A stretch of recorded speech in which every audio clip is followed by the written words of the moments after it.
भोरी सखी कौन है? तो प्रियालाल जी दोनों रास विहार कर रहे हैं और रास करते करते ठाकुर जी बोले, हे श्यामाजू आज मान करो, मैं रिझाऊंगा।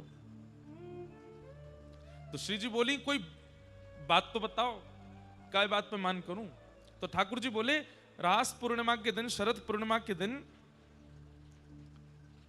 सब गोपी सब छोड़ करके मेरी शरण में आई और इन सबन के नेक मान को देख करके मैं अंतर ध्यान है गयो। या बात पे आप मान कर लो, या बात पे आप मान कर लो।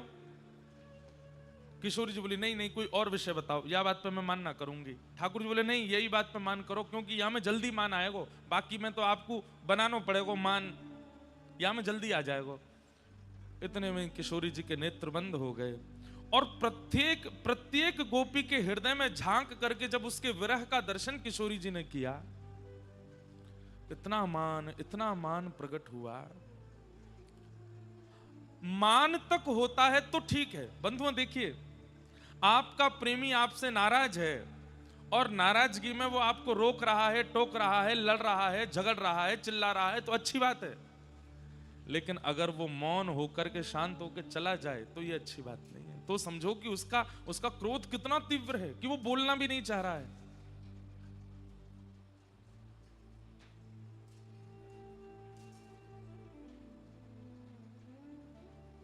को ठीक है? कोई पे गिरो तो ना पंखा।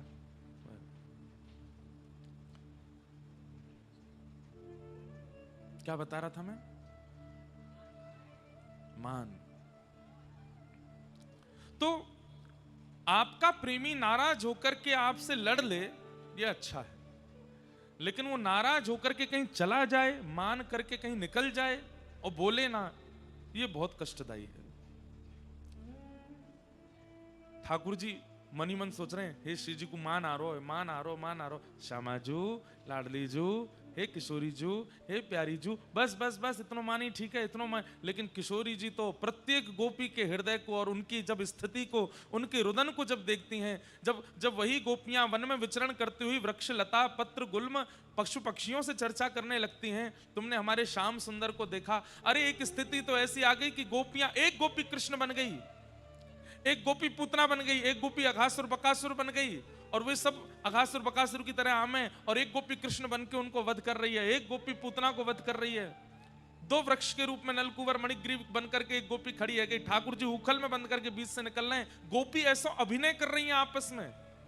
उनकी स्थिति देख करके किशोरी जी को इतना मान है क्यों? अब वो मान नहीं, किशोरी जी को भी विरह हो गया।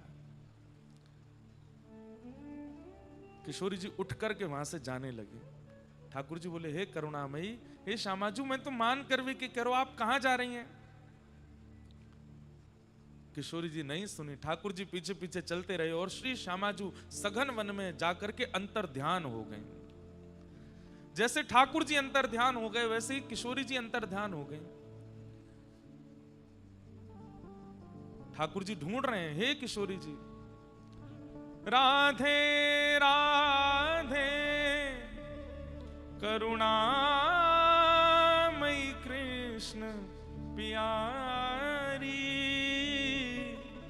मेरी सुधली जो श्री वृषभानु दुलारी, मेरी सुधली जो श्री वृषभानु दुलारी।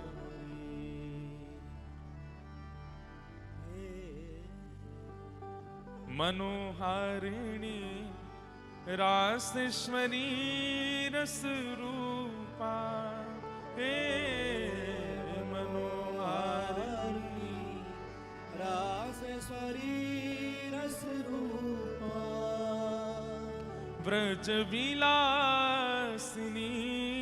ब्रज वासिनी ब्रज की भूपा, ब्रज विलासिनी ब्रज वासिनी ब्रज की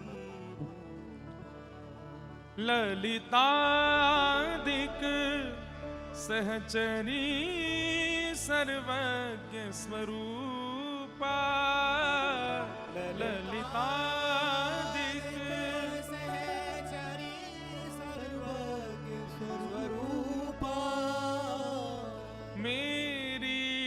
सुध लीजो श्री वृषभानु दुलारी।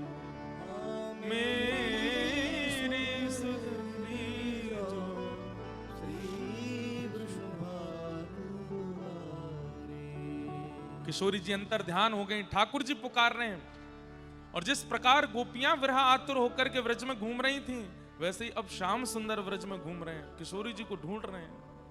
अरे जैसे गोपियां वृक्षवल्लरियों से पूछ रही हैं कि तुमने श्याम सुंदर को देखा, अब यहाँ ठाकुर जी पूछ रहे हैं मेरी श्यामा जी को देखो, मेरी लाडली जी को देखो, मेरी किशोरी जी कहाँ को चली गई, वो मिल का क्यों ना रही है, कहाँ गई।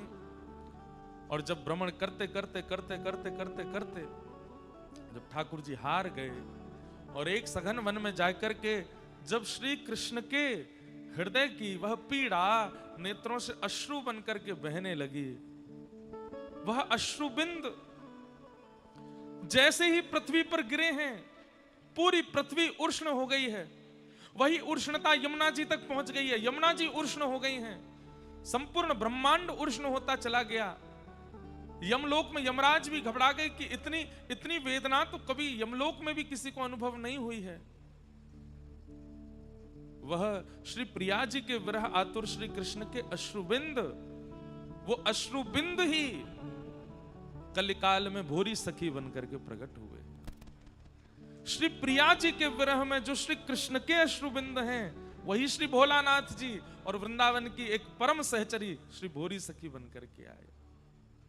इसलिए भोरी सखी जी के पद को जब आप नेत्र बंद करके अनुभव करेंगे कि श्री कृष्ण के नेत्रों से निकलने वाले श्री प्रिया जी के विरह में जो अश्रुबिंद हैं, वो अश्रुबिंद गा रहे हैं, तभी आप भोरी सखी जी के सुंदर भाव और पदों को समझ पाएंगे। कब मोरी सुध करे हों वृषभान लढ़े तेरा धार। कब मोरी सुध करे हों वृषभानु लढ़े तेरा धार। कोमल चित्त किशोरी प्यारी, कोमल चित्त किशोरी करुणा सिंधु अगाधा, करुणा कब मोरी सुध करे हों वृषभानु लढ़े तेरा धार। कब मोरी सुध करे हों वृषभानु। तो मध्य प्रदेश में श्री भोलानाथ जी का जन्म हुआ, पर जन्म से ही सब आचार्यों में देखा गया कि जन्म से ही उनमें वह लक्षण और गुण प्रकट हो गए हैं कि वे सामान्य संसार के लिए नहीं है।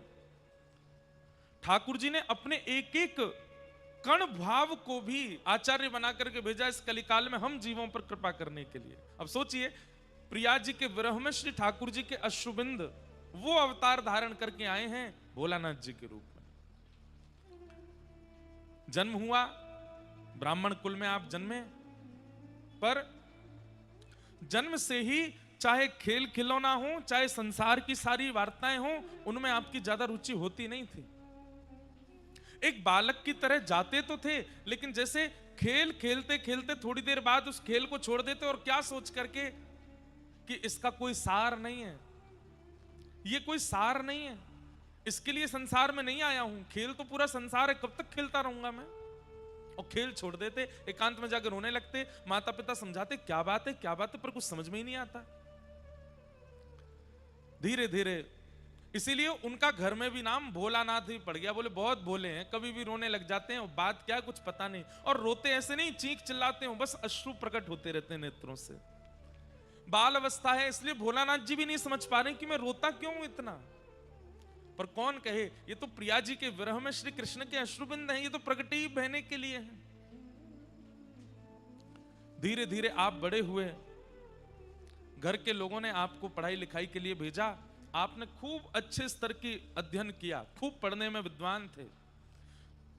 लेकिन एक समय ऐसा आया कि आपको विद्या अध्ययन करना भी लगने लगा कि यह भी उदर भरने की शिक्षा है, कब तक इसको करता रहूं, इसमें भी कोई रुचि नहीं है मेरी।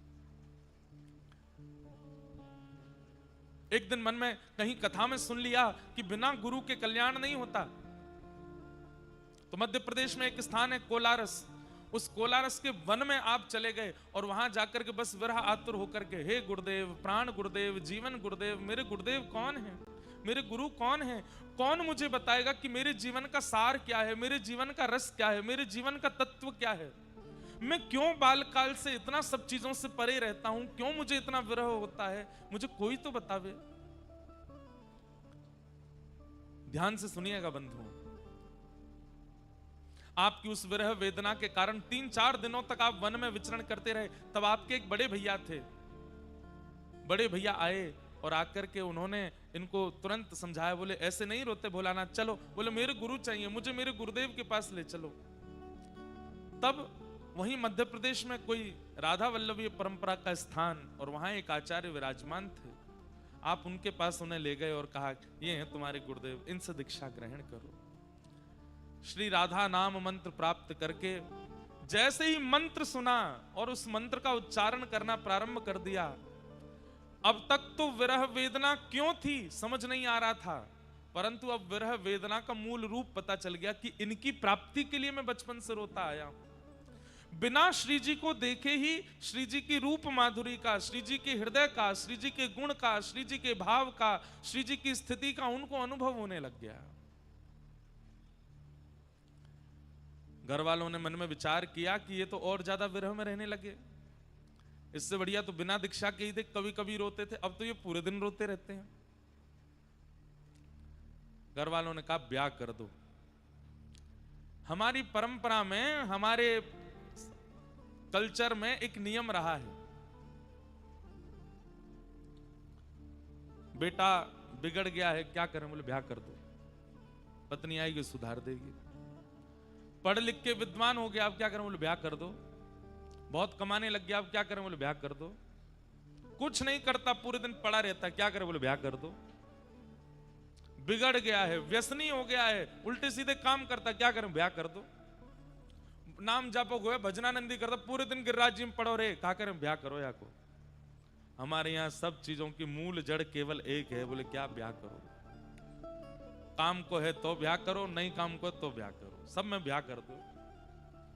भोलानाथ जी को पकड़ करके घर वालों ने कहा तुम्हारा ब्याह कर, बोले मैं ब्याह के लिए, ये सब करने के लिए मैं नहीं आया हूं संसार में।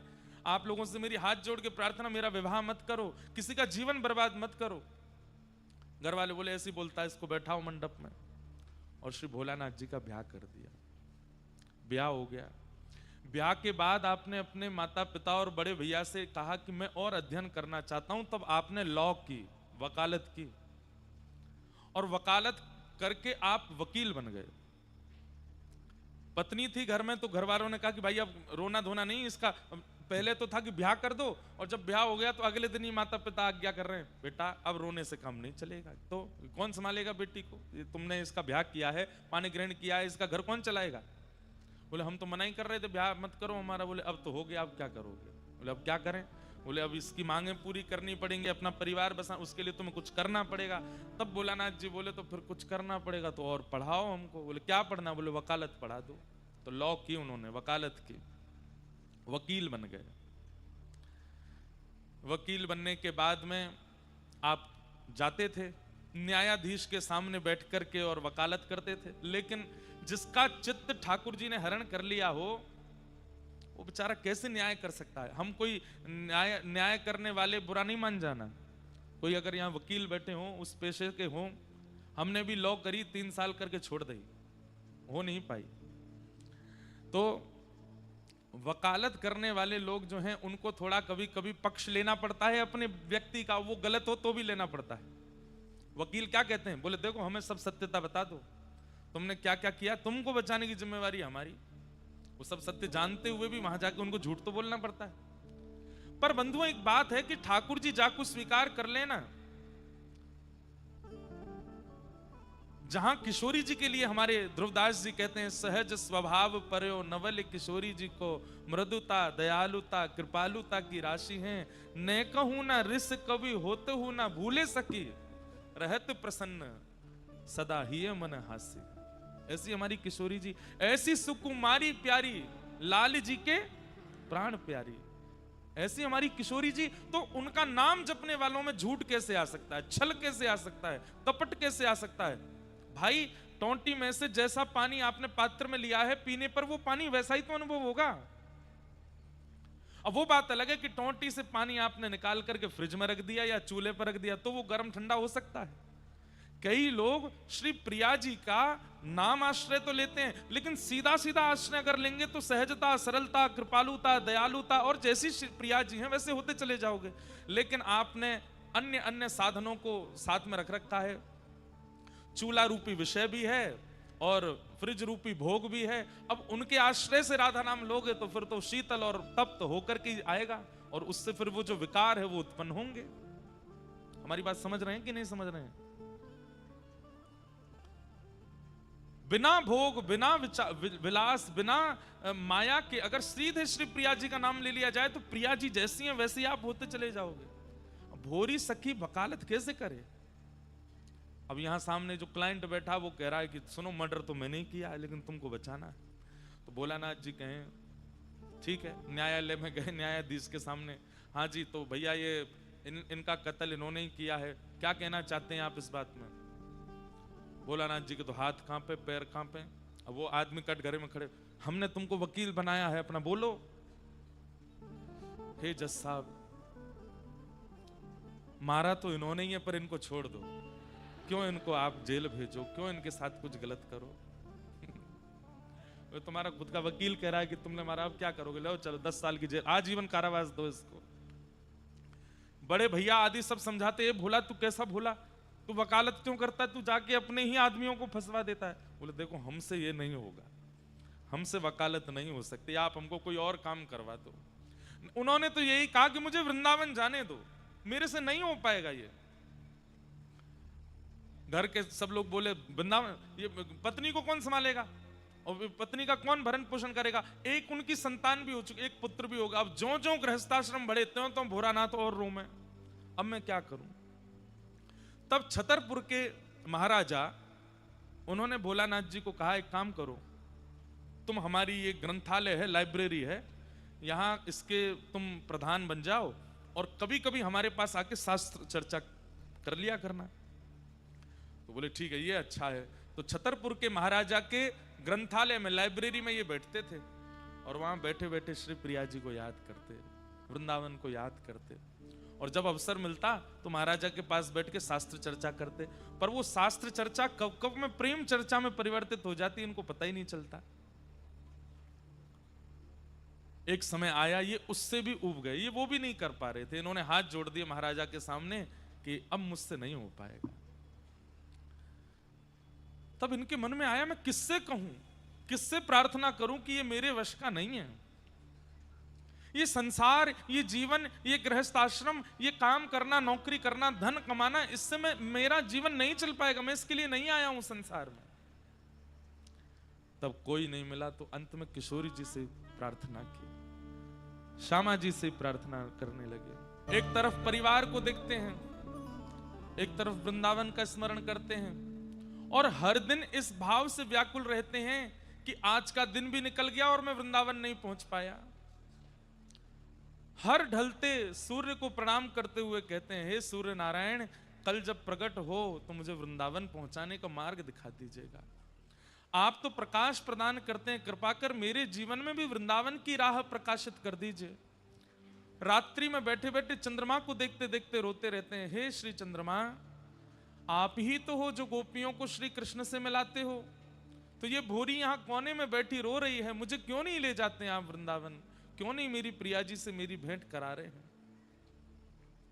बंधुओं, जिस प्रकार अश्रुबिंद विरह में उष्ण होता है, गर्म हो जाता है, भोरी सखी श्री भोलानाथ जी की स्थिति ऐसी है कि वृंदावन की याद आती, इनको तीव्र ज्वर चढ़ने लगता था। और बस ये समझ लीजिए, सामान्य लोगों को तो लगता हमारा बेटा बीमार, पति बीमार, पिता बीमार, आदि आदि भाव लगते थे, लेकिन वास्तव में जब जब इनको कृष्ण, जब जब इनको विरह होता, तब तब ये माना जाए, रसिक जन मान रहे हैं कि श्री कृष्ण प्रिया जी के लिए रो रहे हैं और उनके अश्रुबिंद ही ऐसे हो रहे हैं। प्रिया जी का विरह श्री चैतन्य महाप्रभु के रूप में अनुभव हो रहा है। कृष्ण विरहिणी गोपी बनकर के, श्याम सुंदर ही चैतन्य बनकर के पधारे हैं, परंतु यहां पर प्रिया जी का विरह चित्त में धारण करके श्याम सुंदर के अश्रुबिंदु ही भोरी सखी हैं, रोने लगे।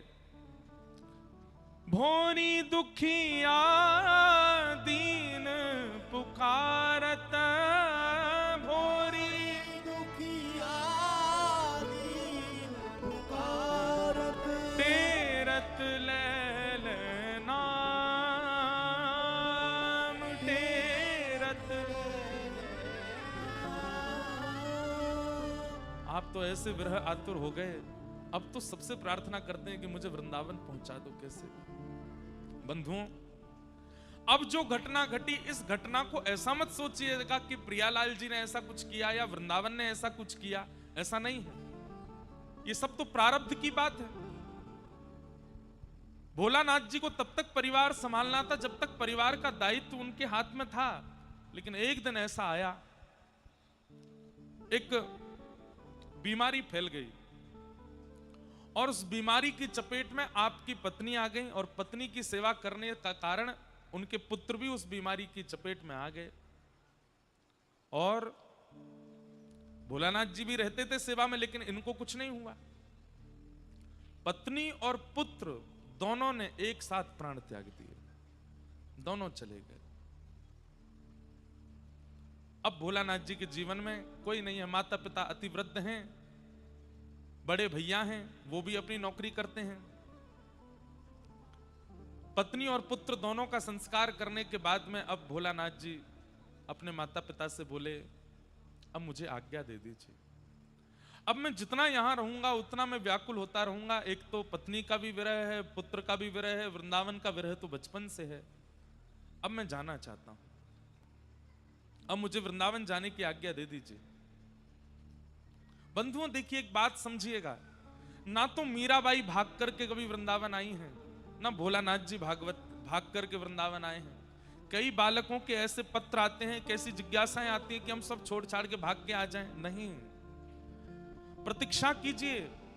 प्रतीक्षा भक्ति का अत्यंत गूढ़ स्वरूप है।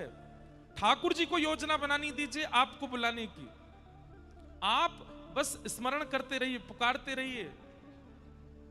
हाँ, कई लोग भाग करके भी आए हैं, जिसमें एक नाम करमेती बाई का आता है, उनकी स्थिति अलग है, परंतु फिर भी प्रयास कीजिए कि आप रुकिए, प्रतीक्षा करो और बस पुकारिए, इतने आर्त भाव से पुकारो, ठाकुर जी बुलावे वृंदावन।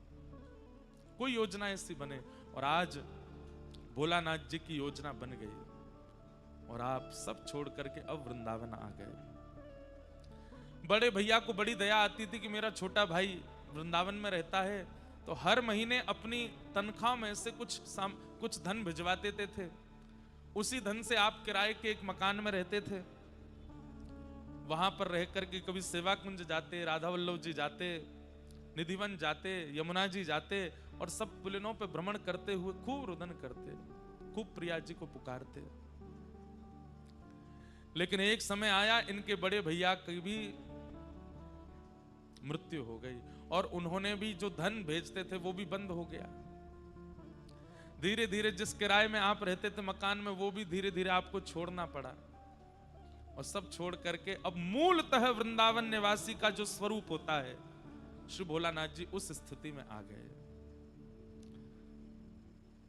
भ्रातः तिष्ठ टले टले विटपिनाम ग्रामेषु भिक्षामटः स्वच्छंदं पिबयामुनं जलमलं चीराणि कंठां कुरु सम्मानं कलयाति घोरगरलं नीचपुमानं क्षुधा श्री राधा मुरलीरवो ब्रज सखे वृंदावनं मत्यज। वृंदावन रहने वाले की स्थिति कैसी होनी चाहिए? कोई नहीं रहता आज की डेट में ऐसे, लेकिन सुन लो, भ्रातः तिष्ठ टले टले विटपिनाम ग्रामेषु भिक्षामटः। वृंदावन में तो भिक्षा मांग करके रहना चाहिए, वृंदावन में स्वयं बना करके नहीं पाना है। अरे जहां पे यशोदा मैया नयो नयो भोजन पकवान बनावे लेकिन लाला बो ना पावे तो कहा करे, गोपीन के द्वार जावे और गोपीन के यहां जाकर के उनकी भरी सामग्री को मांग मांग के पाले, ना तो चुरा के पाले। जा वृंदावन में ठाकुर जी ने गोपीन से मांग के पायो, वह वृंदावन में हम कैसे स्वयं बना के रहे? ब्रजवासी के लिए नहीं है ये बात, ब्रजवासी तो बनाएंगे ही, लेकिन जो वृंदावन वास कर रहे हैं, जन्म कहीं और का है, उनके लिए तो ये नियम है। बंधुओं, कम से कम वृंदावन वासी को, निवास करने वाले को अपने 3 काल की प्रसादी में से एक प्रसादी तो भिक्षायाटन करके पानी चाहिए। नियम बना ले, सुबह का बाल भोग घर बन जाएगा, दोपहर की प्रसादी घर बनेगी, पर रात्रि की प्रसादी तो ब्रजवासी के यहां पे आवेगी। और सुनिए, बहुत दिन तक एक ही ब्रजवासी के यहाँ की प्रसादी नहीं होनी चाहिए, नहीं तो जान पहचान हो जाती है। सामने वाला व्यक्ति और बढ़िया बढ़िया बना के भेजने लगेगा, उसमें और बढ़िया घी डालेगा, उसमें और बढ़िया चटनी में साग बढ़िया सब व्यवस्थित करेगा। अपरिचितों के यहाँ से 5 दिन एक के यहाँ से पालियो, फिर कोई और ब्रजवासी के यहाँ ऐसे ही पहुंच गए, हाथ जोड़ के बोले, आप 5 दिन तक हमको भिक्षा प्रदान कर देंगे संध्या में? हाँ कर दे तो अच्छी बात, मना करे तो चरण पकड़ लो, नेक देख लो। 5 दिन की तो बात है, बस 2 रोटी नेक साग दे दे करियो, और फिर वो देवे, उससे ले लीजिए, उसको कुछ सेवा दे दीजिएगा। और कोई सेवा देवे की नहीं हो तो बात कह दो, भैया तुम्हारे घर में सेवा, इतना दिन तो घर कोई बनेगा नहीं, बस मैं बोल दे रहा हूं, सेवा देवे की स्थिति नहीं हो तो बाकी घर में हो कि भैया हमने एक झाड़ू पोछाई कर देंगे, तुम्हारे बर्तन मांज देंगे, सब्जी वब्जी काट देंगे, कोई सेवा हो तो घर की बताए। तो बस एक समय की प्रसादी आप अपने यहाँ की, आप विश्वास नहीं मानेंगे, वृंदावन निवास का यही रूप है, यही स्वरूप है। भ्रातः तिष्ठ टले टले विटपिनाम ग्रामेषु भिक्षामटः स्वच्छंदम पिबयामुनम जलमलम। श्री यमुना जी को जलपान करो। चीराणि कंथाम कुरु, बहुत व्यवस्थित वस्त्र पहन करके रहने की आवश्यकता नहीं वृंदावन में। अत्यंत दीनता आपकी प्रकट होनी चाहिए स्वरूप में। बहुत लटके झटके और महाराज तामझाम पहन करके नहीं रहना चाहिए। सामान्य वस्त्र पहनो, हमारी तरफ बिल्कुल श्वेत पहन लो, और ज्यादा हो, इनको भी ज्यादा कलफ प्रेस नहीं, बिल्कुल वैसे दीन बन के रहो। चकाचक बनवे को अधिकार तो केवल प्रियालाल जी को है, उनको चकाचक रहने दो। उनकी प्रसादी इत्र मिल जाए तो लगा लो, उनकी प्रसादी माला मिल जाए तो पहन लो, उनकी प्रसादी चंदन मिल जाए तो वो लगा लो। हमारे वृंदावन के संतन को देखो वो ऐसे ही रहते हैं, हमारे बरसाने के महात्माओं को देखो वो ऐसे ही रहते हैं, गिरिराज जी के संतों को देखो ऐसे ही तो रहते हैं। वही नियम है वृंदावन निवास का। हम एक बात बोल दें, कई लोगों को हो सकता अनुचित लगे, पर आप 2-4 दिन के लिए भी आते हैं वृंदावन और इस प्रकार अगर निवास नहीं करते हैं वृंदावन में, तो आप कहीं ना कहीं केवल वृंदावन पर भार बन गए हैं, वृंदावन के ऊपर भार बन गए हैं। अरे एक महात्मा, उनके पास कोई व्यक्ति वृंदावन से गया और जैसे ही पहुंचे तो महात्मा ने कहा कहां से आए? वृंदावन से आए। अच्छा का भयो आज वृंदावन में? बोले महाराज जी सवेरे गए, वहां जाकर के हमारे सागरिया बाबा पधारे हैं। बोलो श्रीनाथ प्यारे की, गिरिराज धरण की जय। ये तो आनंद ही है क्या आज। परम पूजनीय प्रातः स्मरणीय श्री सागरिया बाबा, जिनकी चर्चा हम कभी कभी कथा में करते रहते हैं। बाबा की आयु तो कितनी है ये तो आप सब अनुभव कर ही लोगे, लेकिन पूज्य बाबा को भाव कैसो है ये तो आप सबको हम थोड़ी देर में बताएंगे।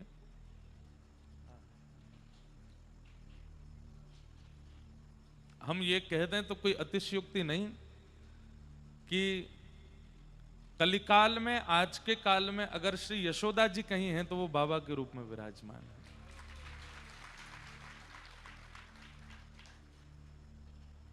बाबा कुछ श्रवण में आवेगो?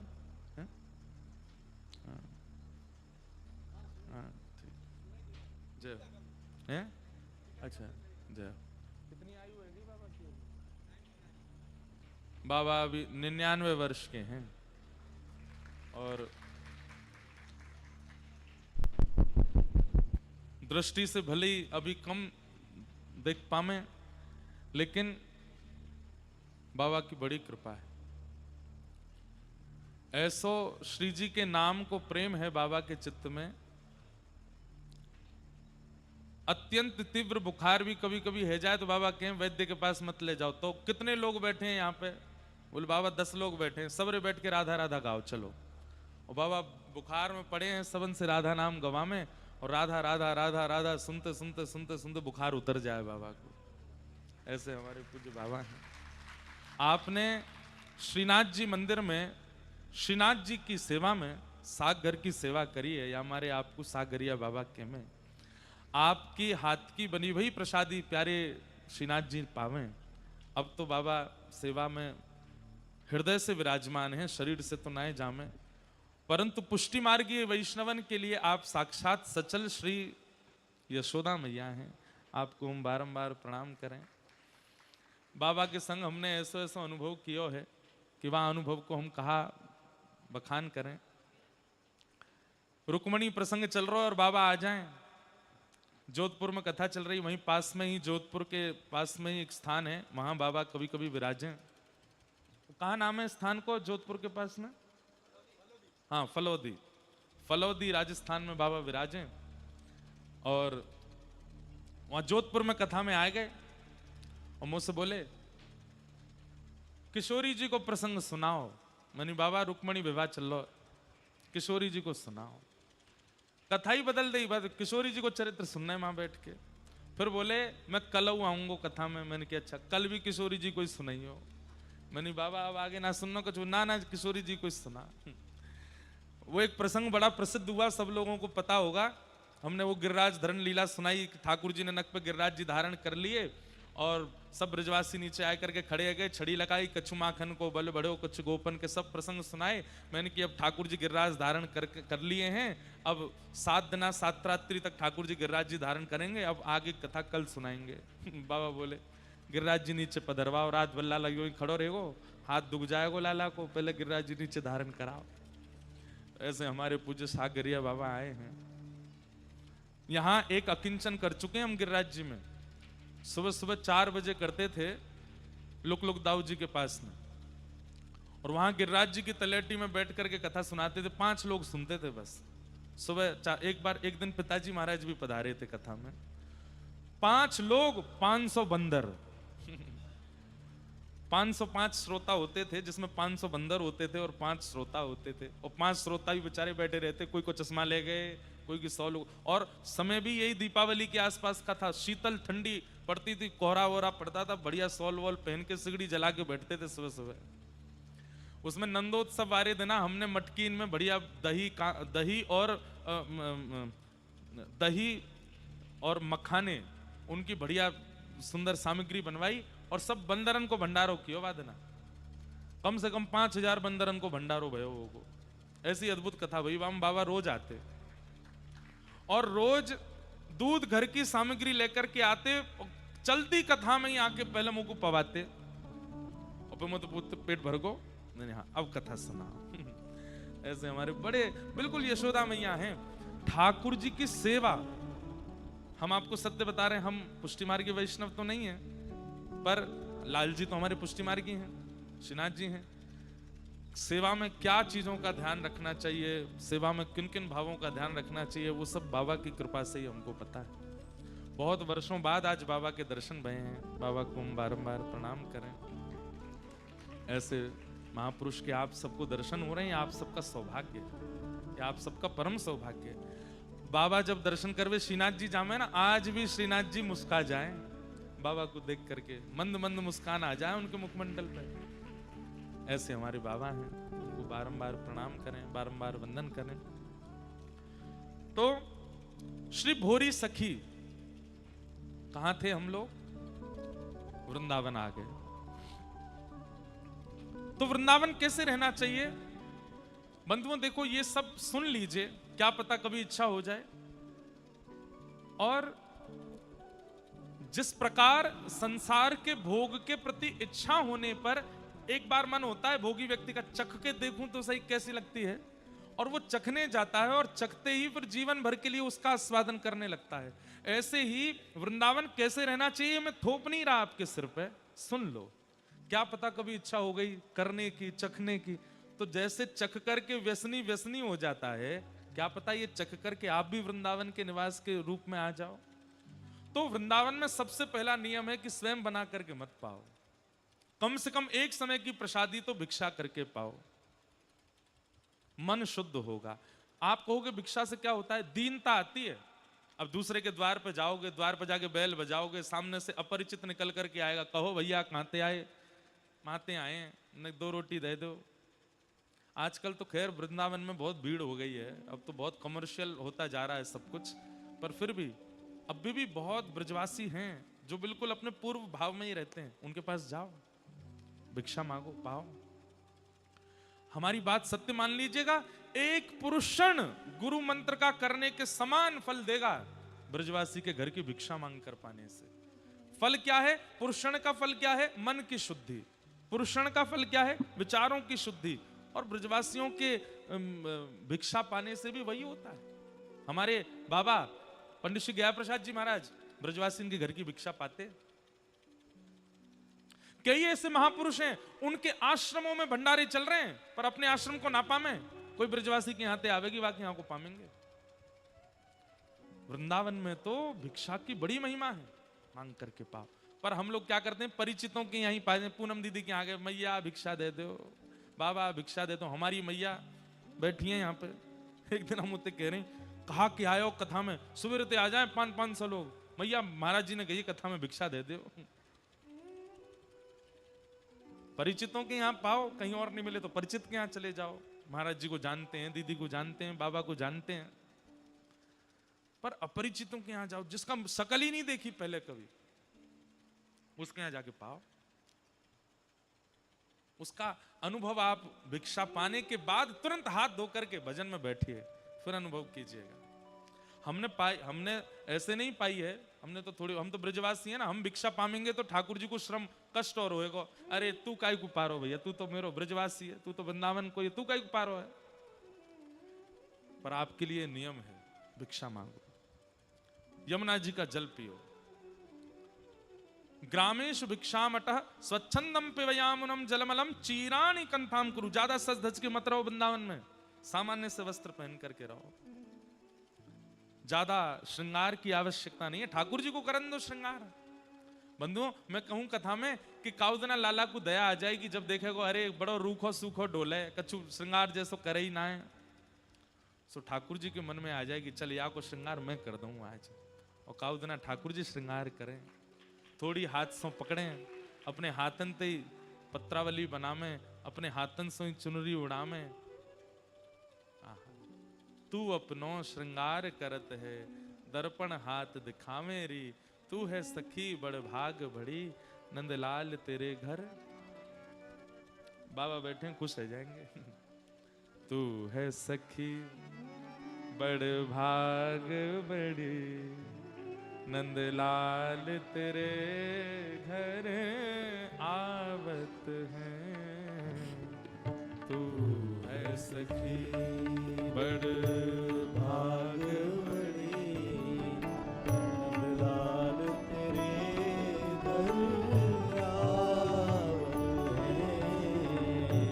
निज कर गूथ सुमन के गजरा, निज कर गूथ सुमन के गजरा, अपने ही हाथ पहरावत हैं, अपने हाथ पहरावत है। कुंभन दास लाल गिरधर के, कुंभन दास लाल गिरधर के, ये तो तेरे ही हाथ बिखावत हैं, तेरे ही हाथ बिखावत है। तू है सखी बड़ भाग बड़े नंदलाल तेरे घर आवत है, तू है सखी बड़ भाग बड़े नंदलाल तेरे। मुझे इतना प्रिय लगता है ये प्रसंग। श्री कुम्भन दास जी महाराज, उनके घर में कोई ऐसी विशिष्ट व्यवस्था नहीं है,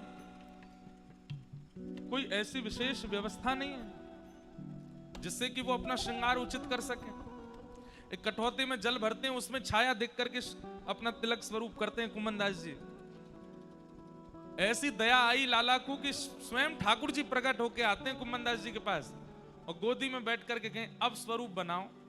तो कुम्भन दास जी जैसे लाला देखना पड़ेगा, स्वरूप देखना पड़ेगा, मैं बता रहा हूं ना। हाँ यहाँ धरो, हाँ आगो सीधो, अब खींच लो ऊपर, हम सही जा रहे हो, सही जा, आगो अब नीचे तो घुमाए लो, यहाँ तो घुमाए लो, अब यहाँ और खींच लो, बीच में एक बिंदी धर दो, यहाँ एक पत्रावली बना लो, ऐसे धरो, अरे ज्यादा पास कर देना, दूर करो।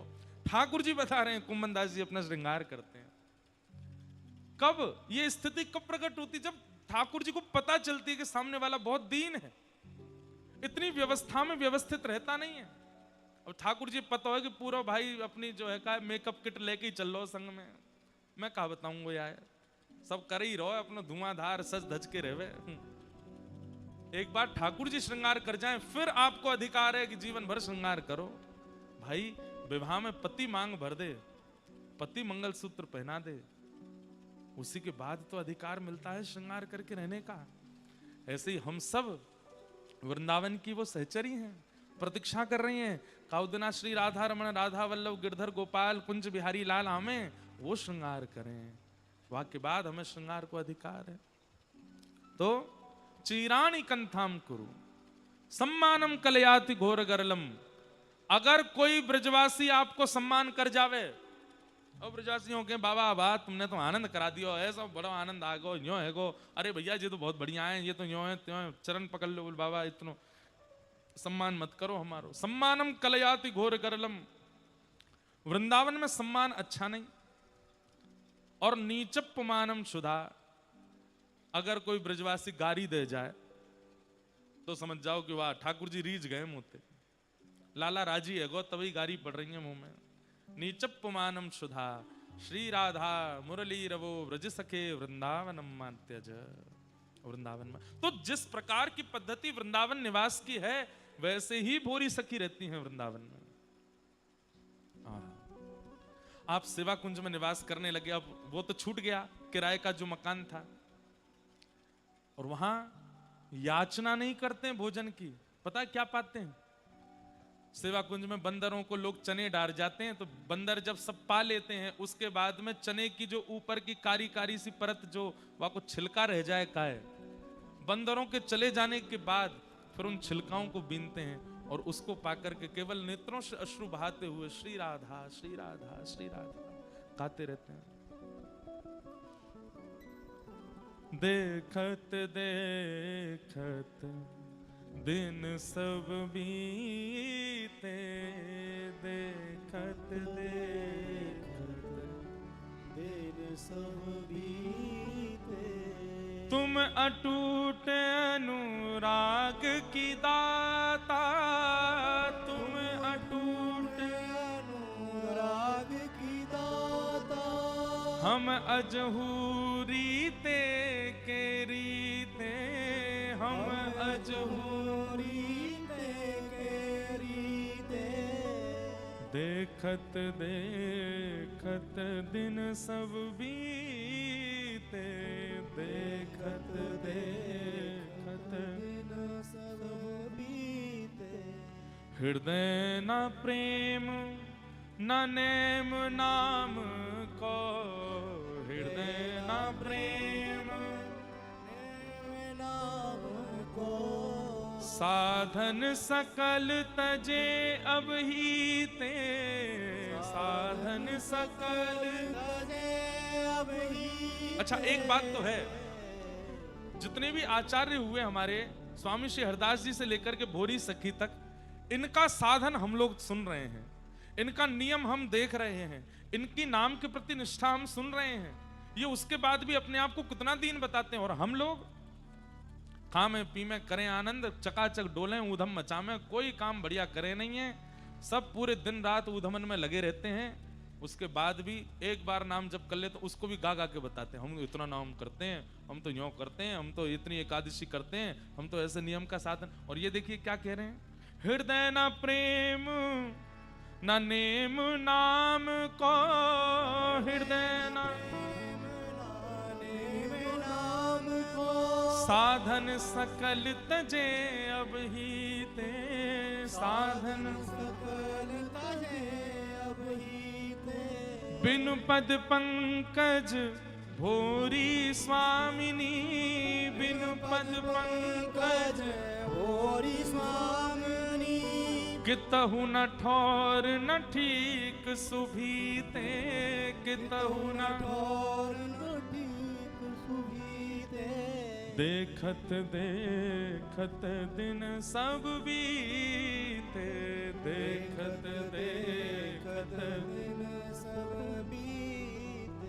देखत देखत दिन सब बीते, देखत देखत दिन सब बीते।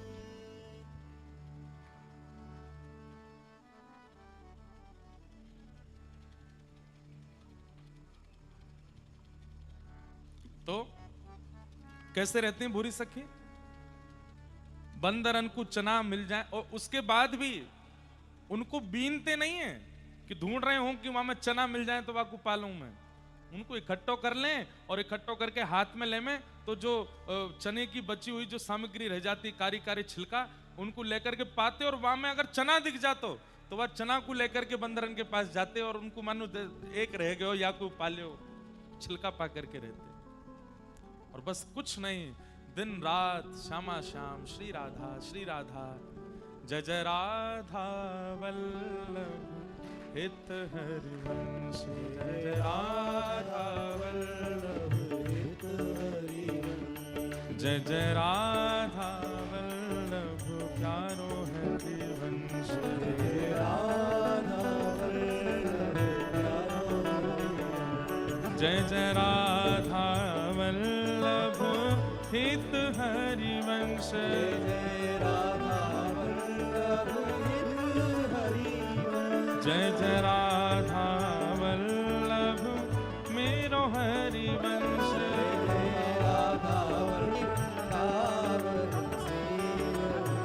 ओ जय जय श्री वृंदावन श्री वन चंद्र, जय श्री वृंदावन श्री ओ जय जय राधा वल्लभ श्री हरिवंश, जय राधा वल्लभ श्री हरिवंश। जय जय राधा वल्लभ हित हरिवंश, जय राधा वल्लभ प्यारो हरिवंश। जय जय राधा वल्लभ प्यारो हरिवंश, जय राधा वल्लभ प्यारो हरिवंश। जय जय राधा वल्लभ हित हरिवंश, जय राधा वल्लभ हित हरिवंश। जय जय श्री वृंदावन श्री वनचंद्र, जय जय श्री वृंदावन श्री वनचंद्र। ओ जय जय श्री वृंदावन श्री जय वनचंद्र, जय श्री वृंदावन श्री जय हो ओ प्यारो राधा वल्लभ हित हरिवंश, राधा वल्लभ हित हरिवंश।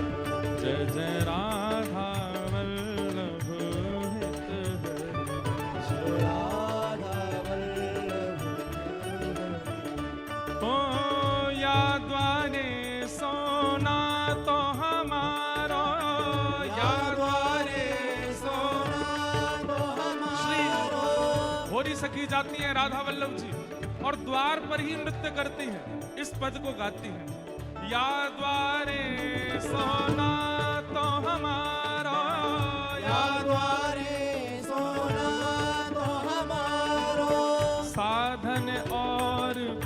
कछु नहीं सूझत साधन और कछु नहीं सूझत। हे साधन और कछु नहीं सूझत साधन और कछु नहीं सूझत। हे द्रव्य लागत अधियारो हमारो या द्वारे सोना दो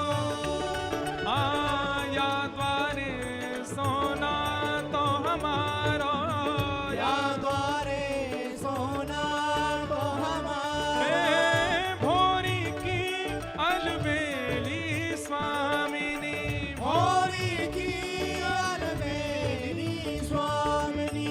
भोरी की अलबेली स्वामिनी भोरी की अलबेली ओ स्वामिनी। मैं तो चरण शरण प्रतिपारो मैं तो चरण शरण प्रतिवारो। ओ मैं तो चरण शरण प्रतिपारो मैं तो चरण शरण प्रतिवारो। ओ जय जय राधा वल्लभ हित हरिवंश राधा वल्लभ हरि। जय जय राधा वल्लभ प्यारो हरिवंश राधा प्रतिवारो। ओ जय जय राधा वल्लभ प्यारो हरिवंश राधा वल्लभ प्यारो हरिवंश। ओ जय जय श्री वृंदावन श्री वनचंद्र जय जय श्री वृंदावन श्री वृंदावन। ओ जय जय श्री वृंदावन श्री वनचंद्र जय जय श्री वृंदावन श्री वृंदावन। ओ जय जय राधा वल्लभ हित हरिवंश राधा वल्लभ हित हरिवंश।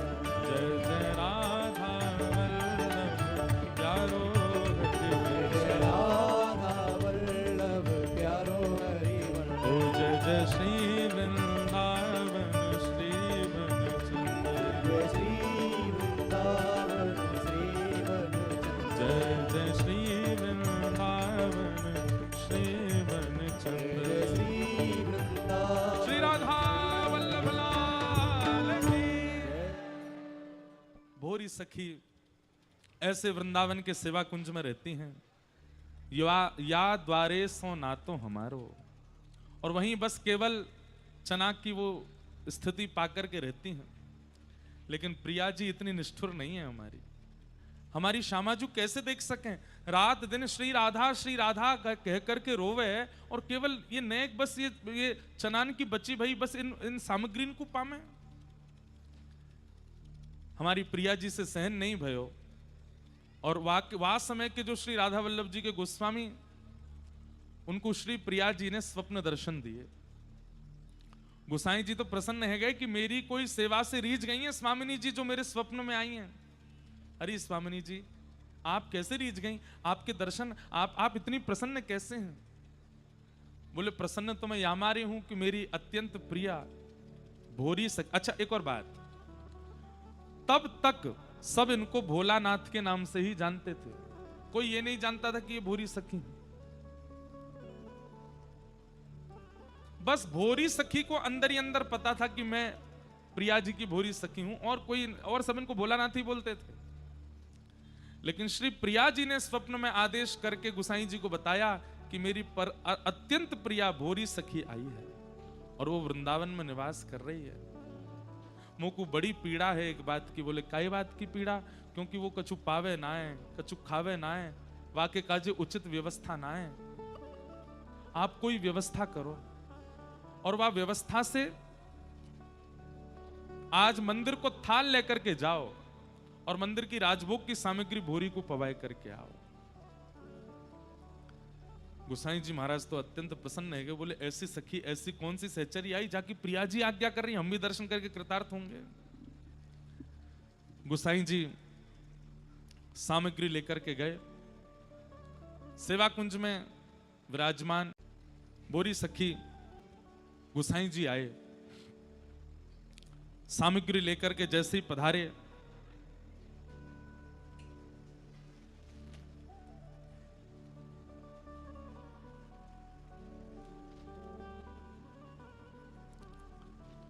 भोरी सखी दर्शन करके अरे जय हो गुसाई जी प्रणाम, दंडवत प्रणाम करने लगे। गुसाई जी बोली भोरी सखी नाम आज पहली बार किसी अन्य से सुन करके श्री भोलानाथ जी आश्चर्यचकित है गए। बोले आपको कैसे पता हो कि मैं भोरी सखी हूं? यहां तो सब को भोलानाथ के नाम से जाने। तो बोले ये बताओ आपके अलावा ये किसको पता है कि आप भोरी सखी हो? बोले मेरी श्यामा जी को पता है कि आप मैं भोरी हूं। तो बोले बस उन्होंने ही बताई है, स्वप्न में आज्ञा करके श्री किशोरी जी ने बताई है कि आप भोरी सखी हो। आपकी स्थिति और आपके व्यवहार से श्री जी को बड़ी पीड़ा है। आप हमने सुनी है कि चना की बची कुछ सामग्री पाए करके रहे हो। श्री प्रिया जी ने आज राजभोग की प्रसादी भेजी है, आप प्रेम से पाओ। ये सुनकर के श्री भोरी सखी जी और तेज रोने लगे। राजभोग की प्रसादी देख करके सब प्रसन्न होंगे, लेकिन भोरी सखी और व्याकुल हो गए। और व्याकुल होकर के उन्होंने एक पद गाया, तुमने आज लो बात न पूछी, को द्वारे चिल्लात न पूछी, जीवन बीतो गोद पसारे, कहा लोभ ललचात न पूछ। कितना सुंदर पद है, ध्यान से सुनो। हे प्रिया जी, जिस चीज के लिए मैं रो ही नहीं रहा हूं, जिस चीज के लिए मैं व्याकुल ही नहीं हूं, जिसके लिए मुझे चिंता ही नहीं है, आप वो प्रसादी भिजवा रही हैं मेरे लिए। मुझे रोटी सामग्री खाने के लिए वृंदावन आया हूं मैं, यहां पर आपकी अपनी पेट की क्षुधा निवृत्त करने के लिए। क्या मेरे घर परिवार वाले मुझे भोजन नहीं करा रहे थे? अरे वहां ये सब कुछ मुझे मिल रहा था। आपने ये चिंता कर ली कि मैं यहां चना की छिलकान न खाए करके रह रहा हूं। आपने कभी ये चिंता क्यों नहीं करी, ये दिन रात रोता किस लिए है, इसके नेत्रों से नीर बहते किस लिए हैं? अरे मेरे पेट की क्षुधा से ज्यादा हृदय की क्षुधा है, वो आपको नहीं दिखाई दी?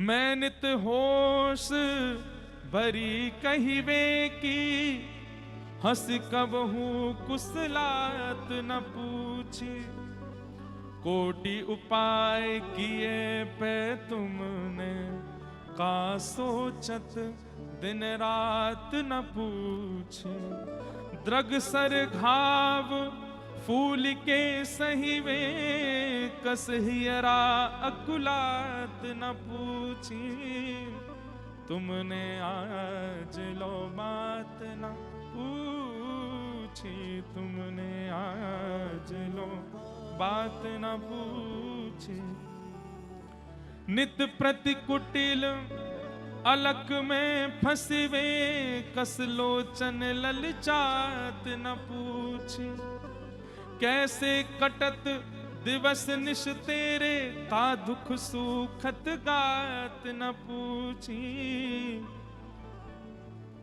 आपने सब पर ध्यान दियो, लेकिन हे प्रिया जी, भोरी ढीठ परी आरत सो, बिहस हृदय की बात न पूछी, तुमने आज लो बात न पूछी, तुमने आज लो। अरे रसना के स्वाद की आपको पता चल गई, पेट की क्षुधा की आपको पता चल गई, लेकिन एक व्याकुल यहां सघन वन में बैठे बैठे रो रहे हो है और दिन रात अपने नेत्र सुजा लिए हैं। अब तो आंसू भी सूख गए हैं रोते रोते, कंठ अवरुद्ध है गए है चिल्लाते चिल्लाते। कभी मेरी हृदय की स्थिति नहीं पूछी, मेरे आंसू क्यों प्रकट होते हैं, दिन रात में मैं सोता नहीं हूं, मुझे नींद क्यों नहीं आती, कभी ये नहीं पूछा किशोरी जी? जो उम्मीद लगा करके मैं यहां आया हूं वृंदावन, आपने वो नहीं पूछा। आज राजभोग भेज दिया मेरे लिए, मेरे भूख की चिंता हो गई, मेरे हृदय की चिंता नहीं हुई आपको। आज तो ये स्थिति देख करके गुसाई जी भी स्तब्ध हो गए, ये कैसा भक्त है। हे गुसाई जी प्रसाद लायो ना, लाओ दो, जितनी मेरी अंजलि में आ जाए उतना दे दी हूं, थोड़ी प्रसादी लेकर के। और बोले बस मैं पालूंगा, बाकी सारी थाल श्री यमुना जी में प्रवाहित कर दियो। और बोले अब तो मुझको ऐसा लगे ये चनान की बच्ची भाई जो छिलका में पायो कर, तो ये भी खानो मुंह को बंद करना पड़ेगा, तब आपको पता चलेगी कि मेरे हृदय की व्यथा कैसी है। बंधुओं, गोसाई जी ने जाकर के बाहर एक से कहा, एक ने 2 से कहा, 2 ने 4 से कहा, 4 ने 15 से कहा, 15 ने 50 से कहा, 50 ने 150, 150 से 1000। अब तो ख्याति हो गई भोरी सखी, इतनी ख्याति हो गई कि लोग बाग दूर से बैठ कर के बस सुनते रहते, उनकी ओर देखते रहते। श्री प्रिया जी को पुकारने वाली ऐसी कैसी सखी है ये? प्रिया जी से बस एक ही प्रार्थना करते हैं कि हे श्यामाजू, मुझे आपसे कछु नहीं चाहिए, बस मेरी एक ही इच्छा है, जे ही विधि तोहे अति प्यारी लगो, जे ही विधि तो ही अति लगो प्यारी, सो गुण तैसी रहने दीजिए करुणा कर निहारे। मैं आपको और प्रिय लगूं, ऐसी मेरे अंदर स्थिति प्रकट कर दो हे प्रिया जी, हे करुणामयी। और मुझे आपसे कोई अभिलाषा नहीं है और कोई इच्छा नहीं है। एक दिन ये घटना सुनिएगा बंधुओं, भोरी सखी गई राधा वल्लभ जी के दर्शन करने के लिए, और आपकी स्थिति थी जहां पर बैठ करके आज भी समाज गायन होती है, वहीं खड़े होकर के एक खंभ की टेर लगा करके आप दर्शन करते। नेक नेक आगे खिसक आओ भैया।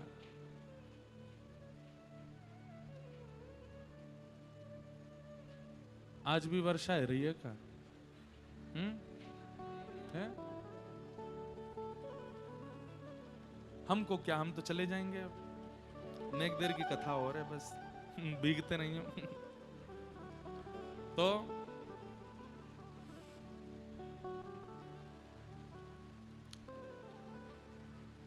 चारू किस्से,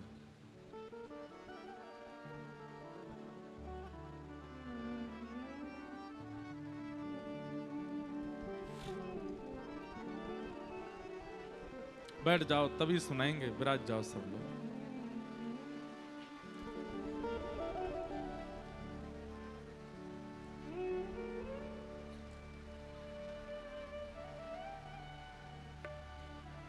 राधा वल्लभ जी के दर्शन करने के लिए गई भोरी सखी, और उस दिन होली थी, होली का उत्सव चल रहा था श्री राधा वल्लभ जी के मंदिर में।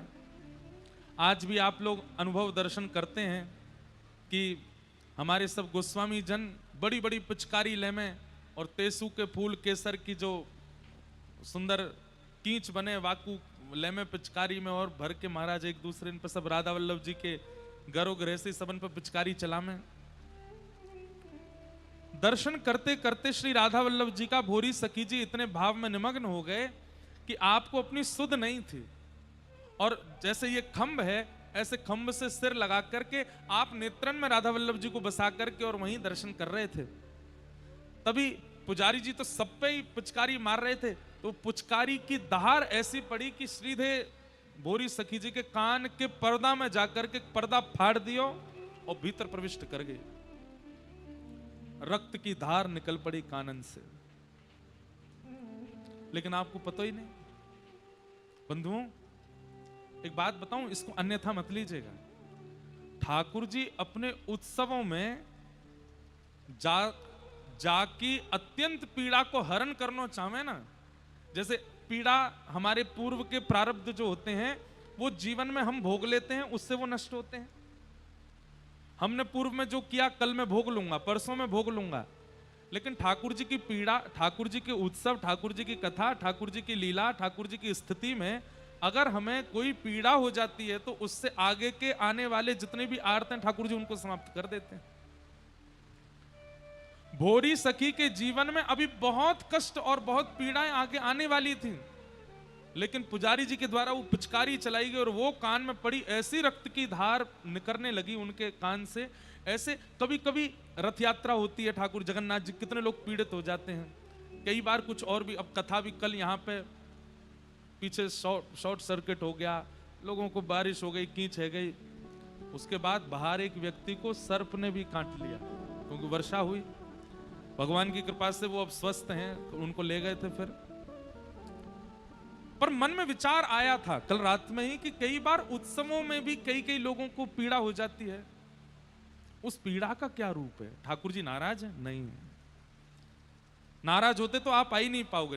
ठाकुर जी की नाराजगी बताएं क्या होती है? जो चाहोगे खाने को मिल जाएगा, जो चाहोगे पहनने को मिल जाएगा, जहां चाहोगे जाने को मिल जाएगा, जिससे चाहोगे संबंध मिल जाएगा, जिस जगह घूमना चाहोगे, जितनी इच्छा करोगे उतने धन मिल जाएंगे। समझ जाओ ठाकुर जी नाराज हैं। आप जो चाह रहे हो सब दे रहे हैं, लेकिन ठाकुर जी की नाराजगी नहीं है, प्रसन्न है। तो आप चाह रहे हो हे नाथ हमारा ये काम बन जाए, नहीं होने देंगे। ये काम बिगड़ेगा, ये काम रुकेगा, या तो संबंध नहीं बनेगा, ये छूटेगा, वो छूटेगा, और महाराज पीड़ा देते ही रहेंगे, कछु ना कछु करते ही रहेंगे। उत्सव में बुलाए करके घेर देंगे, उत्सव में बुलाए करके बैठन नहीं देंगे, कोई तो गाड़ी डरवा देंगे, कोई तो कोहनी पड़वा देंगे। समझ जाओ ठाकुर जी राजी हैं, ठाकुर जी खुश हैं, प्रसन्न है। भोरी सखी के कान में ऐसी पिचकारी पड़ी कि पर्दा फट गया। उनने ताली बजाई जो बेचारे उत्सव में पीड़ित रह जाए। तो उनको तो पता ही नहीं चला, किसी और ने बताया, अरे भोलानाथ जी आपके कान से तो बहुत खून निकल रहा है। पता नहीं पर्दा फटने पर कितनी पीड़ा होती है। अब ये तो जाको फटो होगा भाई, ये पता होगी, पर हमारे कान में जल चला जाए, एक बिंदु भी गिर जाती है तो हम पीड़ित होकर के व्याकुल हो जाते हैं। पर्दा फट गया कान का, भोलानाथ जी को पता ही नहीं। किसी ने कपड़ा लगाया, किसी ने कुछ किया, भैया मुंह दर्द ना है रो, ऐसे ही कछु लग गया होगा, छोड़ो।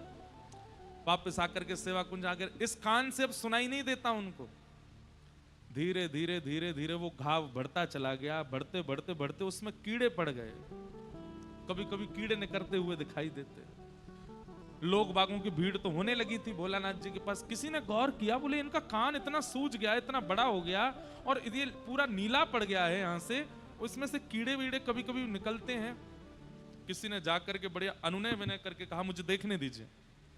और जैसे ही देखा महाराज पूरा अंदर से घाव हो चुका था कान में, नेत्र सजल हो गए उस व्यक्ति के। उसने चरण पकड़े, आपको पीड़ा नहीं हो रही, आपको दर्द नहीं हो रहा? भोलानाथ जी कहते हैं प्रिया जी के मिलन के विरह के आगे ये दर्द कछु ना है भैया। अगर कोई के हाथ में लग गई हो और वही समय वाकु कोई पैर में चोट पहुंचा दे तो हाथ की पीड़ा कम हो जाती है पैर की पीड़ा के आगे। पैर में चोट लग गई हो, तभी कोई सिर में पत्थर मार दे तो पैर की पीड़ा भूल जाते हैं सिर की पीड़ा के मारे। भैया मेरे शरीर में तुम चाहे कछु कर दो, पर हृदय में जो प्रिया जी के मिलन की पीड़ा है ना, वहां के आगे ये पीड़ा मुझको अनुभव ना है। मैं लोग बागों ने कहा, बोले आपको हम वैद्य के पास ले चलते हैं। मथुरा ले गए, डॉक्टरों ने कहा इनका ऑपरेशन होगा, और ऑपरेशन मथुरा में संभव नहीं है, आगरा में होगा। बोरी सखी तुरंत रोने लगे और इतना तेज तीव्र रुदन करने लगे कि सबको लगा इनको दर्द हो रहा है इसलिए रो रहे हैं। सबने कहा अरे ठीक है, अरे या को दर्द नहीं है भैया, बड़ी मुश्किल से वृंदावन मिलो है, मैं यहां से बाहर नहीं जाऊंगा, जो करना यहीं कर लो, मुझे तो दिक्कत ही नहीं है, पर तुम सबन की जिद है कि चिकित्सा कराओ, मैं व्रज से बाहर नहीं जाऊंगा। डॉक्टर ने उनकी बात सुनकर कहा मैं आपका ऑपरेशन यहीं कर दूंगा, आप यहीं रुक जाओ, एक रात का समय दो। सब सामान मंगवाया। भोलानाथ जी बोले भैया हमें पहले ही बता दो, कहा करोगे? बोले ये पूरा काटा जाएगा, यहाँ से ऐसे चीरा जाएगा, भीतर आपका वो पर्दा फट गया, उसकी चिकित्सा होगी, सफाई होगी, ये होगा, 3-4-5 घंटे का ऑपरेशन होगा आपका, और हम आपको एक इंजेक्शन लगाएंगे जिससे ये आपका सुन्न पड़ जाएगा। बोले भैया वाकई आवश्यकता नहीं है, आप तो केवल आधा घंटा पहले मुझे बता देना, और फिर तुम जो अरे ये पूरा यहां से चीर फाड़ करी जाएगी, अब बहुत खून निकलेगा, दर्द होगा आपको। बोले मैं कह रहा हूं ना कोई इंजेक्शन मत लगे, बस मुंह को बता ही दियो। डॉक्टर ने कहा अब 15 मिनट में हम ऑपरेशन शुरू करेंगे।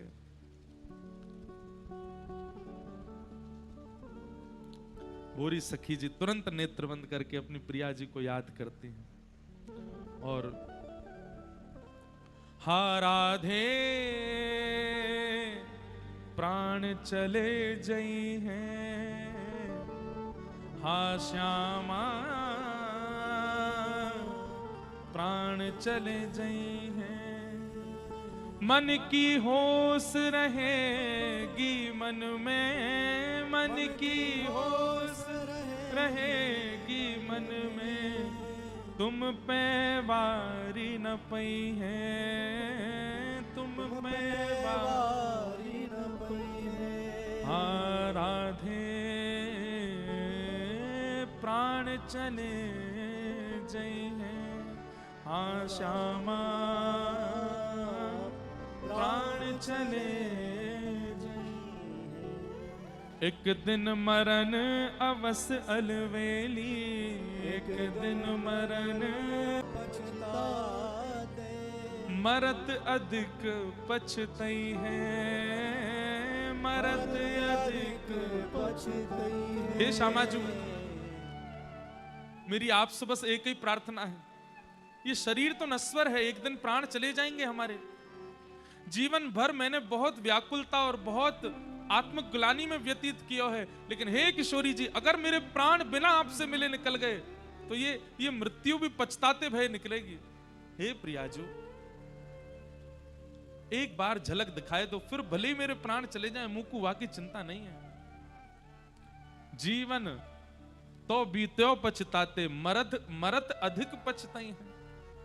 भोरी सहज कृपालु किशोरी, भोरी सहज कृपालु किशोरी, तुम बिन काहि चितई है, तुम बिन काहि चितई है। हाँ राधे प्राण चले जई हैं, हाँ राधे प्राण चले। और बस इसी वेदना में रोते रोते रोते रोते रोते आप सुन्न हो गए अपने आप ही।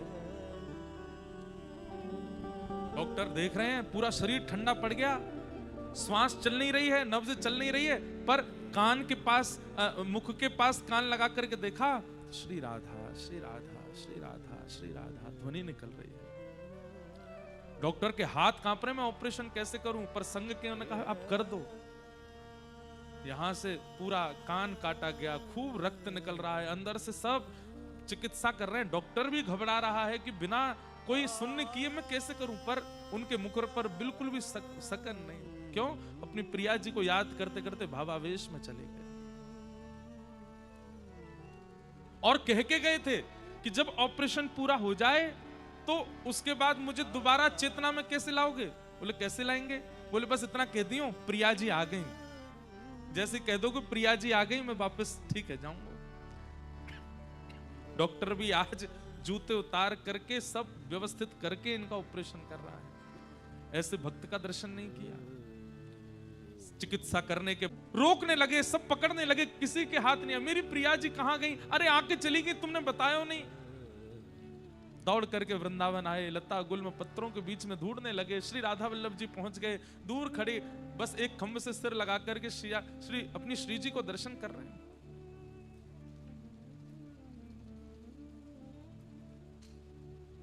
ऐसे भोरी सखी बीमारी फैल जाती है, एक बीमारी फैल जाती है, एक से दूसरे में हो जाती है। भोरी सखी का विरह ऐसा था कि कोई बस स्वर सुन भर ले, देखे ना भोरी सखी को, स्वर सुनने मात्र से उसके चित्त में वह विरह प्रकट हो जाता था। और ब्रजवासी जन भी रुदन करते रहते थे। बंधुओं, ये बात जानकर के आपको अति आश्चर्य होगा कि भोरी सखी जी का कुल आयु काल कितना था, कि भोरी सखी जी का कुल आयु काल कितना था।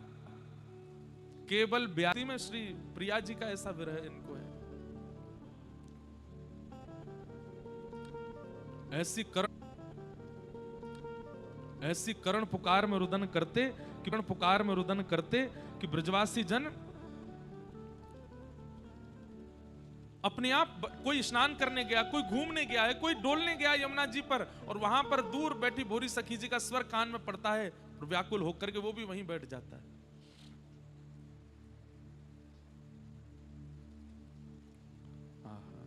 भोरी सखी गाती नैना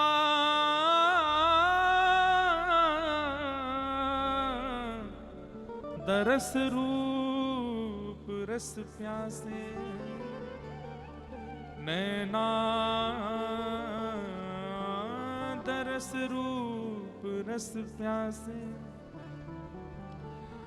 कबहु नैन भरी द्रूप दिखावो, कबही नैन भरी रूप दिखावो, अब न और तरसावो, अब न और तरसावो, मृदु मुस्कान मनोहर आनन, मृदु मुस्कान मनोहर आनन, तनिक तनिक दरसावो, तनिक तनिक। हे प्रिया जी, आपकी वो मुस्कान, कैसे आप रास विहार करते करते मधुर मुस्काती हैं, जिसको देख करके श्री श्याम जी आपकी बलैयां लेने लगते हैं। मैं ये नहीं कहती कि आप नैना दरस रूप रस प्यासे, नैना दरस रूप रस प्यासे, अब न और तरसावो, अब न और तरसावो। बस व्याकुल होकर के रुदन करते रहते हैं, हे प्रिया जी अब बस कृपा करो, अब सहन नहीं होता। अब तो स्थिति ये हो गई बंधुओं कि भोरी सखी के भाव से सब ब्रजवासी राधा वल्लभ जी जाते हैं और श्री प्रिया जी से जाकर के प्रार्थना करते हैं, हे किशोरी जी भोरी पे कृपा करो, भोलानाथ पे कृपा करो, वो प्राण त्याग देगो काउदना। एक स्थिति तो ऐसी आ गई कि राधा वल्लभ जी मंदिर में, मंदिर के गर्भगृह के पास से और पीछे तक जितने दर्शनार्थी आते हैं सब केवल भोरी सखी पर कृपा करो, हम पे मत करो, हे प्रिया जी भोरी पे कृपा करो, भोरी को दर्शन दे। बंधुओं, श्री प्रिया जी ब्रजवासी अगर प्रार्थना कर दे ना प्रिया जी से, लाडली जी से, ब्रजवासी अगर कोई वैष्णव के प्रति संकेत कर दे ना, यहाँ पे कृपा करो, तो श्री लाडली जी वाक्य सब दोषन को भुला करके स्वीकार कर लें। और कोई व्यक्ति दोषयुक्त है ही नहीं, वाकु तो हृदय से लगा लेंगे प्रिया जी। इतने ब्रजवासी जन आकर के सब प्रार्थना कर रहे हैं, हे किशोरी जी, हे श्यामा जी भोरी पर कृपा करो।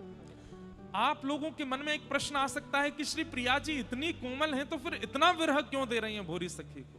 बंधुओं, कई बार किसी की स्थिति कई लोगों को संकेत कराने के लिए और कई लोगों को उस मार्ग में पहुंचाने के लिए करी जाती है। भोरी सखी क्यों तो प्रिया जी तैयार बैठी, मैं दौड़ के जाऊं या कोई हृदय से लगा लूं, लेकिन ठाकुर जी रोक रहे हैं, नहीं प्रिया जी, इनकी स्थिति, इनके भाव, इनका चरित्र आगे चल करके ना जाने कितने जीवों का उद्धार करेगा। विशेष रूप से राधा वल्लभी परंपरा के जितने भी वैष्णव हैं, भोरी सखी के पद गा करके, सुन करके, सुना करके अपने भक्ति भाव को पुष्ट करेंगे। इसलिए अभी कुछ दिन इनका विरह व्याप्त होने दो, तो ताकि इससे अनेकों को प्रेरणा मिल सके। इसलिए प्रिया जी रुकी। लेकिन आज ब्रजवासियों ने जाकर के जब किशोरी जी से प्रार्थना करी, आज प्रिया जी स्वयं को रोक नहीं पाई और श्री यमुना पुलिन पर विलाप कर रहे हैं, रो रहे हैं। श्री भोरी सखी प्रार्थना कर रही हैं, हे प्रिया जी अब तो रूप दर्शाओ। उसी समय क्या दर्शन करते हैं, सुंदर निकुंज में से चवर डोराती भई श्री ललिता जी प्रकट है रही हैं, पंखा जलती भई श्री विशाखा जी प्रकट है रही हैं। एक एक करके सब सखियां आती जा रही हैं, भोरी सखी को सब दिख रहे हैं, नेत्र सूज गए हैं रोते रोते प्रिया जी के विरह में, और सब सखियां मंद मंद मुस्काती भई श्री भोरी सखी को देख रही हैं। और तभी वह निकुंज में से आहा कंदर्प दर्प सबको अपने ऊपर मोहित करने वाली श्री प्रिया जी प्रकट हो गए। और जैसे प्रिया जी को अपने समीप आते हुए भोरी सखी देखते हैं, श्याम सुंदर के अश्रु बिंदु ही तो हैं। आहा, देखते रह गए उस रूप माधुरी को। प्रिया जी समीप आकर के बैठी, चारों ओर से सखी ने घेर लिए। प्रिया जी ने आकर के पहले तो अपनो वर्द हस्त भोरी सखी के सिर पर पधरायो। कायकू रोवे, कायकू इतनो विरह करे, मैं तो सो दूर थोड़े ही हूं, मैं तो तेरे समीप ही हूं। हे प्रियाजू अब बस एक बार हृदय से लगा लो। प्रिया जी भी घुटने पर बैठ गई और भोरी सखी को जैसे ही अपने अंक में भरो है, जय जयकार है लगी, पुष्प वर्षा करने लगी सब सखियां। आज वृंदावन की यमुना तट पर एक अद्भुत मनोरम दृश्य प्रकट भयो है। जाकू देख करके आकाश में जितने भी देवी देवता हैं वे भी भाग्य मना रहे हैं। अरे भोरी सखी तेरे कैसे भाग्य, या भयाभय कलिकाल में तेने प्रिया जी को प्राप्त कर लियो। भोरी अब रोवे मत, चल तो निकुंज में ले चले। और सब सखियों के साथ अपनो हाथ भोरी सखी के कंधा पे पधरा करके श्री प्रियाजू मंद मंद चलती भई भोरी सखी जी को निकुंज में लेकर के प्रविष्ट हो। बोलो वृषभानु दुलारी की, श्यामा प्यारी की, श्री राधा वल्लभ लाल की, वृंदावन धाम की, गिरिराज धरण की, श्याम सुंदर श्री यमुने महारानी की जय। जय श्री राधे, जय जय श्री राधे, जय जय श्री राधे। मोहे तो भरोसा है तेरो रे किशोरी राधे, मोहे तो भरोसा है तेरो रे किशोरी राधे। साधन हीन दीन में राधे, साधन हीन दीन में राधे। ओ तुम करुणामयी प्रेम अगाधे, तुम करुणामयी प्रेम अगाधे। ओ तुम करुणामयी प्रेम अगाधे, तुम करुणामयी प्रेम अगाधे। मोहे तो भरोसा है तेरो रे किशोरी, मोहे तो भरोसा है तेरो रे किशोरी। और भोरी सखी की तरह हम वैसे तो हैं ना प्रिया जी, हम तो बड़े अधम हैं, बड़े पापी हैं, बड़े हमारे तो जीवन में कछु ऐसा भजन है ही नहीं। पर हम आपसे केवल एक ही भाव चाहें, या गिरिराज जी की तलेटी में बैठे हैं, शरद पूर्णिमा को उत्सव मना रहे हैं, सब रसिक संतन जन के मध्य में बैठ के केवल एक प्रार्थना है प्रिया जी आपसे, भुक्ति मुक्ति ना मागत के भुक्ति मुक्ति आगत केवल। भुक्ति मुक्ति ना मागत केवल, भुक्ति